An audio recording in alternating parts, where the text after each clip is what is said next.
Pada kesempatan kali ini kita akan bahas materi selanjutnya, yaitu pengukuran kelas 7 semester 1. Sebelumnya kita sudah mempelajari materi tentang penyelidikan IPA, objek kajian IPA, dan manfaat mempelajari IPA. Sekarang kita masuk bab selanjutnya, yaitu tentang pengukuran. Ketika kita mau mempelajari IPA atau mendeskripsikan sesuatu, kita tidak luput yang namanya pengukuran. Contohnya, kita mau mengukur tinggi badan, mau mengukur berat badan, itu tidak lepas dari pengukuran. Maka dari itu, konsep pengukuran ini wajib kalian pahami di awal-awal masuk SMP mata pelajaran IPA. Oke. Segala sesuatu yang dapat diukur itu disebut besaran. Mengukur itu adalah kegiatan membandingkan suatu besaran yang diukur dengan besaran sejenis yang dipakai sebagai satuan. Itu pengertian dari pengukuran. Kita lihat suatu kasus ya. Oke, misalkan kalian mau mengukur meja yang ada di rumah kalian, berhubung ini kan masih pembelajaran online atau daring. Anggap saja kalian mengukur sebuah meja yang ada di rumah kalian dengan menggunakan jengkal kalian. Nah, apakah itu termasuk mengukur? Iya, itu termasuk mengukur, yaitu kegiatan membandingkan suatu besaran yang diukur dengan besaran sejenis yang dipakai sebagai satuan. Maksudnya gimana? Kita lihat ilustrasinya. Oke, membandingkan panjang meja dengan panjang jengkal.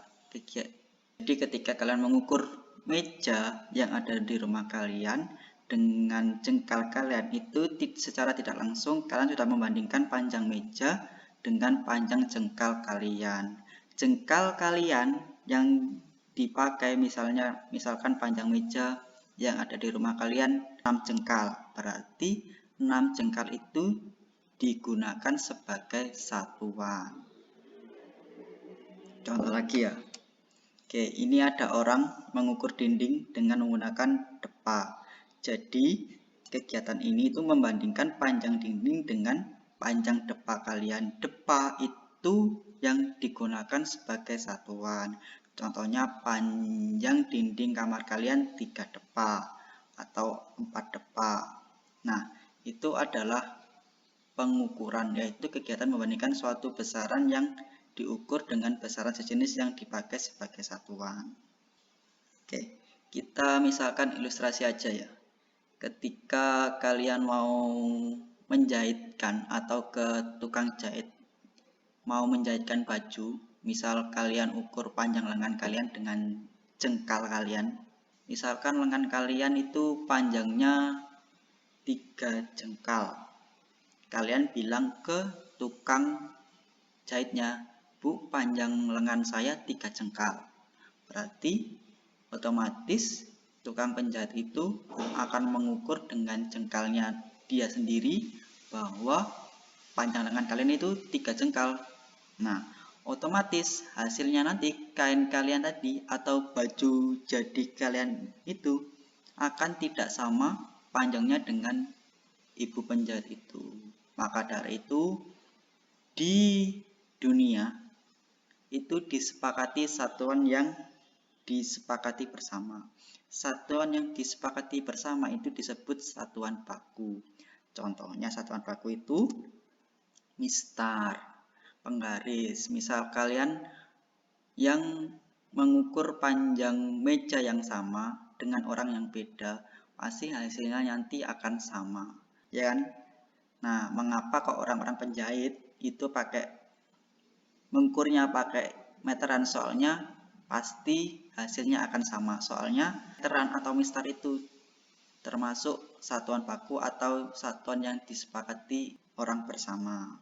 Selain penggaris atau meteran, contohnya lagi massa, timbangan itu juga disepakati bersama. Kilogram, terus ada jam, itu juga satuan disepakati oleh orang bersama. Itu dimaksud satuan baku.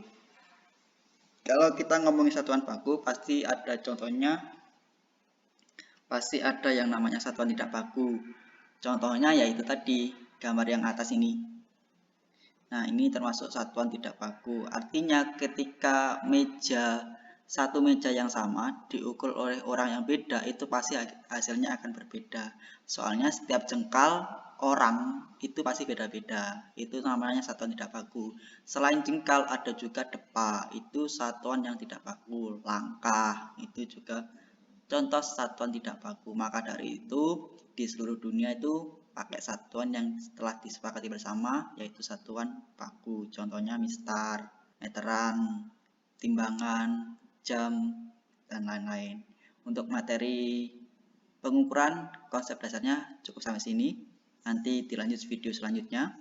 Apabila video ini bermanfaat bagi kalian, silakan like, share, dan subscribe channel ini agar tidak ketinggalan materi IPA lainnya.